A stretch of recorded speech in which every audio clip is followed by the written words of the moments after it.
Hello friends, welcome back to Jindal classes. आज हम maths का एक टॉपिक परसेंटेज पढ़ने जा रहे हैं। इस वीडियो में हम फॉर्मूलाज एंड शॉर्ट ट्रिक्स ही देखेंगे।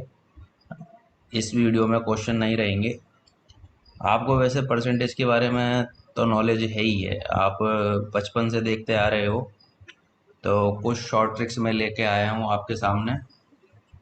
इसके क्वेश्चन हम बाद में करेंगे। तो स्टार्ट करते हैं, चलिए।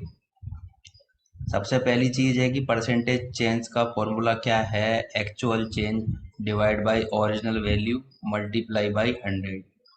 अब फॉर्मूला देखने में तो ऐसा लग रहा होगा कि यार ये नया क्या आ गया।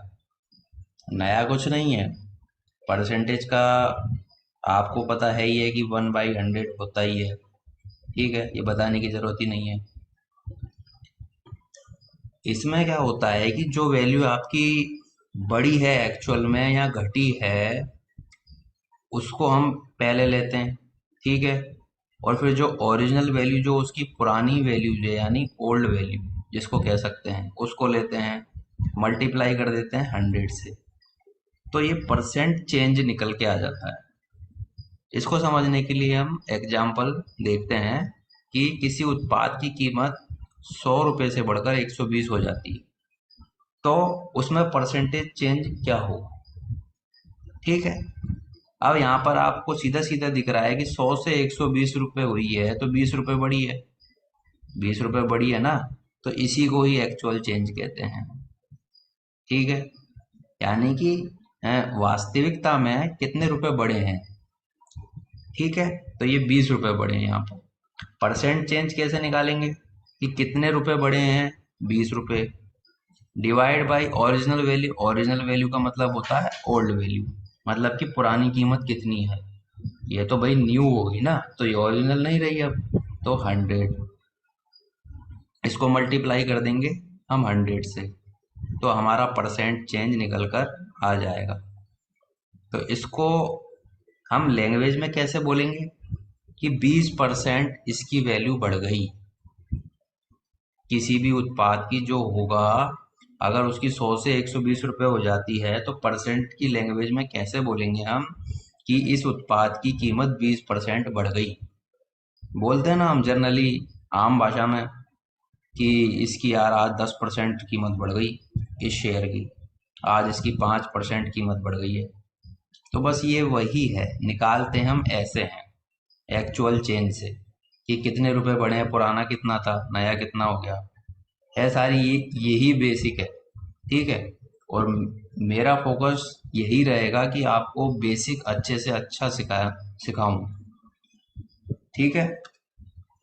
अब अगले पेज पर देखते हैं कि एक तरफ परसेंटेज है और एक तरफ फ्रैक्शन फॉर्म है। ये कुछ फ्रैक्शन फॉर्म है और परसेंटेज है जो मोस्टली एग्जाम में पूछे जाते हैं। मतलब कि अधिकतर क्वेश्चंस इन्हीं पर से ही उठ कर आ जाते हैं। तो आप इनको एक बार याद कर लीजिएगा। इसका आप स्क्रीनशॉट भी ले सकते हैं। ठीक है। कुछ वैल्यूज हैं यहाँ पर, इनको अगर याद रह जाए तो कर लीजिएगा।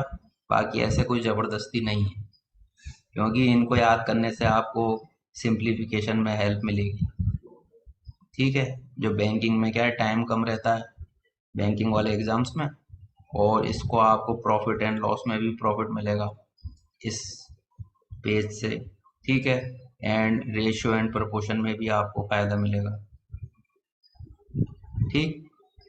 इन तीनों टॉपिक्स में आपको फायदा मिलेगा। इंटरेस्ट में भी आपको इसमें जब टॉपिक पढ़ोगे इसका फायदा मिलेगा। ठीक। तो एक बार आप इनको देख लीजिएगा। नेक्स्ट चलते हैं, इक्वलेंट परसेंटेज यानी समतुल्य प्रतिशत। समतुल्य प्रतिशत का ये फॉर्मूला है, ये आपने शायद पढ़ा भी हो। मैं समझा देता हूँ इसको कैसे है।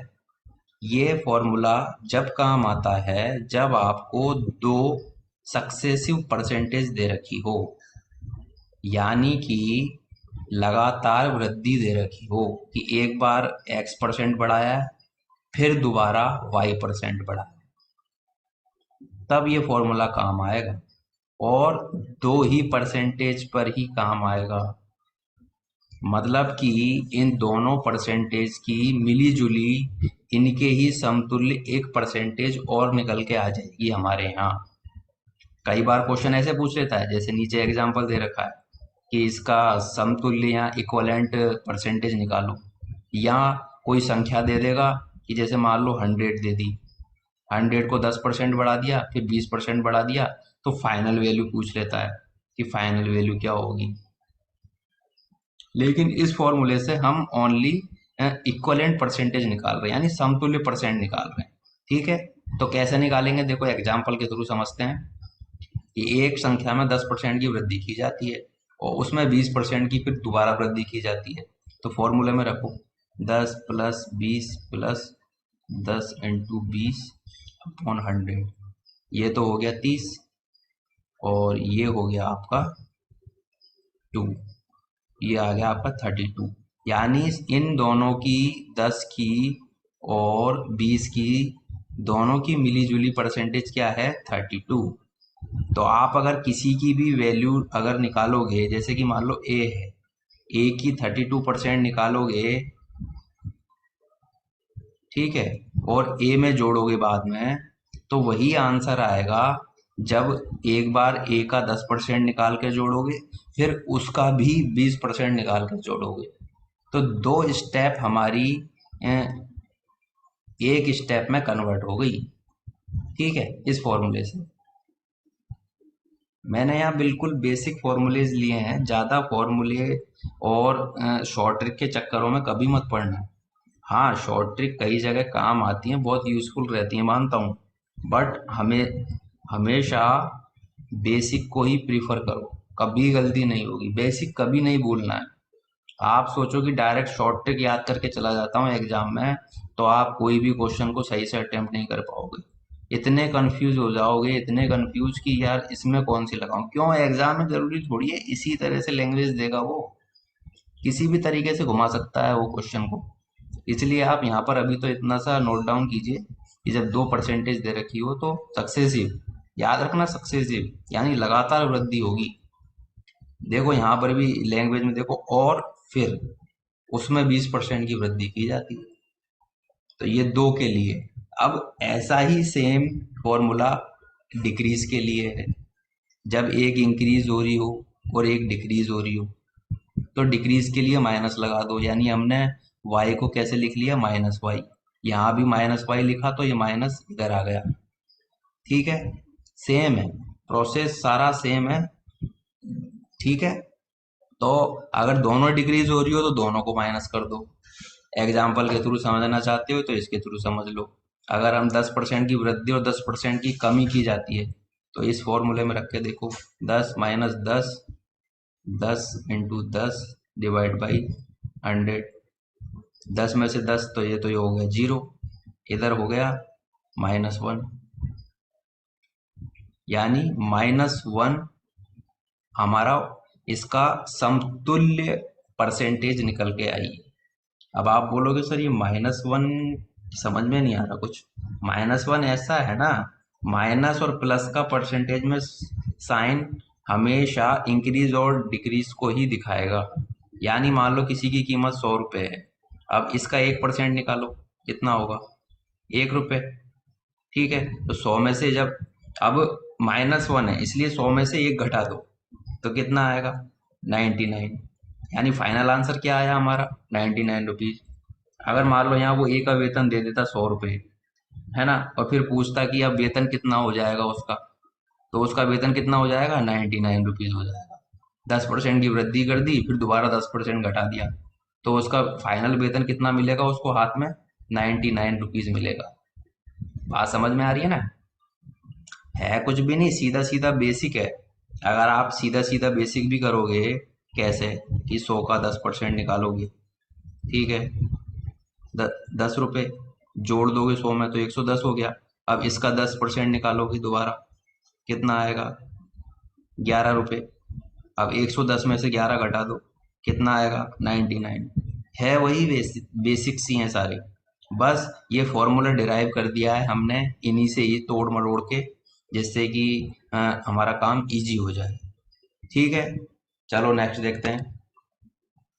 अब ये देखिए कि परसेंटेज अगर कोई राइज कर रही हो तो जो उसका इफेक्ट पड़ता है ना प्राइस पे, उसको खत्म कैसे किया जाए, नलीफाइड कैसे किया जाए, तो वो इस फॉर्मूले से हम उसको नलीफाइड यानी निरस्त कर सकते हैं उसके प्रभाव को, किसी में परसेंट बढ़ी तो। अब इसको समझिए, थोड़ा सा डिफरेंट लग रहा होगा ये, कि जैसे कि मान लो कमीज की मूल्य में आज 25% की वृद्धि कर देते हैं, तो मूल कीमत पर वापस लाने के लिए कल इसे कितने प्रतिशत कम किया जाना चाहिए। यानी आपने ऐसे क्वेश्चन शायद करे हों कि जैसे कि किसी अ, जैसे कि कोई नंबर है, नंबर 8% बढ़ा दिया हमने, ठीक है। अब कहते हैं कि इसी इसको ही वापस 100 करने के लिए कितना परसेंट घटाएं। समझ में आ रही है बात, कि इसको 100 करने के लिए कितना परसेंट घटाएं। तो उसको क्या करते हैं, इस फॉर्मूले से हम यूज करते हैं।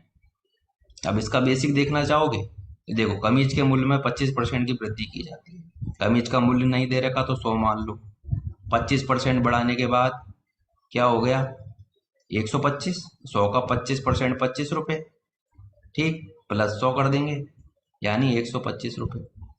अब देखो, जो मैंने फर्स्ट फॉर्मूला बताया था, ये आ गई हमारी न्यू प्राइस, ये ओल्ड प्राइस, तो कितनी चेंजेस आ रहा है, 25 रुपये का चेंज आ रहा है ना, यानी 25 रुपये का एक्चुअल चेंज आ रहा है, ठीक है।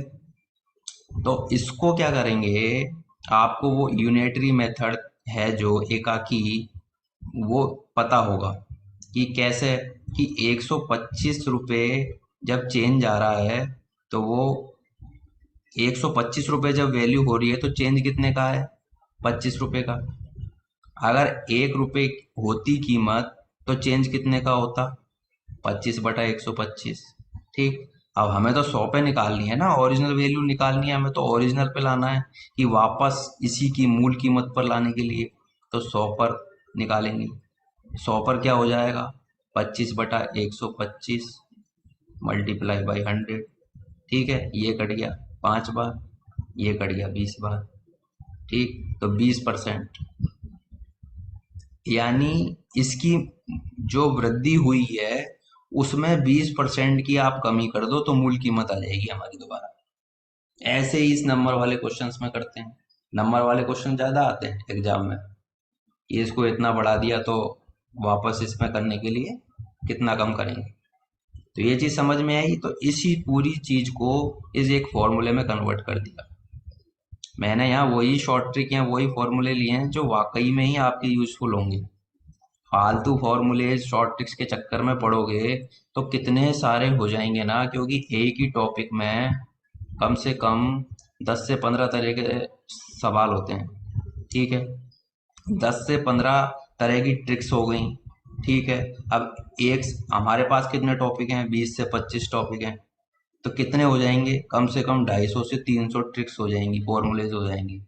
आप इतना याद करते करते कंफ्यूज हो जाओगे कि इसमें कौन सा फिट करें। अभी तो एक टॉपिक समझ रहे हो, एक टॉपिक से आपको लग रहा है कि ठीक है याद कर लेते हैं, जब आप 10 टॉपिक पढ़ लोगे तो आपका दिमाग कंफ्यूज हो जाएगा पूरा कि किस में कौन सा फिट करें। इसलिए हमेशा बेसिक पर कंसंट्रेट करो ताकि दिक्कत आपको फेस नहीं करनी पड़े। शॉर्ट ट्रिक भी याद करो बट उसका बेसिक भी जरूरी है, जब भी आपकी शॉर्ट ट्रिक काम आएगी, ठीक है। डायरेक्ट आपको शॉर्ट ट्रिक याद करके जाओगे, कोई एग्जाम में सॉल्व नहीं कर पाओगे। 2-5 क्वेश्चन सॉल्व कर लो वो बात अलग है, लेकिन सारे नहीं कर पाओगे, एग्जाम क्लियर नहीं कर पाओगे, ठीक है। चलो नेक्स्ट देखते हैं। ये कुछ भी नहीं है, ये बिल्कुल नॉर्मल है, कि अब जैसे हमने पढ़ा था कि टू सक्सेसिव, जब दो परसेंटेज दे रखी हो तो उसके लिए फॉर्मूला था x+y+xy/100, ठीक। अब यहाँ क्या है कि 3, 4, 5, 6 अगर ऐसे दे रखी हो तो क्या करेंगे, ऐसे दे रखी हो तो हम समतुल्य फॉर्मूला भी ड्राइव नहीं कर सकते ना भाई। यहाँ तो दो था इसलिए हमने कर लिया ड्राइव फॉर्मूला, अब 3 दे रखी होगी, 4 दे रखी होगी तो कैसे ड्राइव करें, उसके लिए बहुत एफर्ट करना पड़ेगा, बहुत प्रयास करने पड़ेंगे। तो इसके लिए क्या किया है कि फाइनल आउटपुट का ही एक फॉर्मूला निकाल दिया है। मतलब पिछले वाले अपने फॉर्मूले में हमने कोई संख्या नहीं ली थी, लेकिन यहाँ पर हमने संख्या ले ली ए, है ना। तो ये फाइनल आउटपुट है। ये इस चीज को ये मत समझना कि ये कोई समतुल्य या इक्वलेंट परसेंटेज आई है, ये फाइनल आउटपुट है।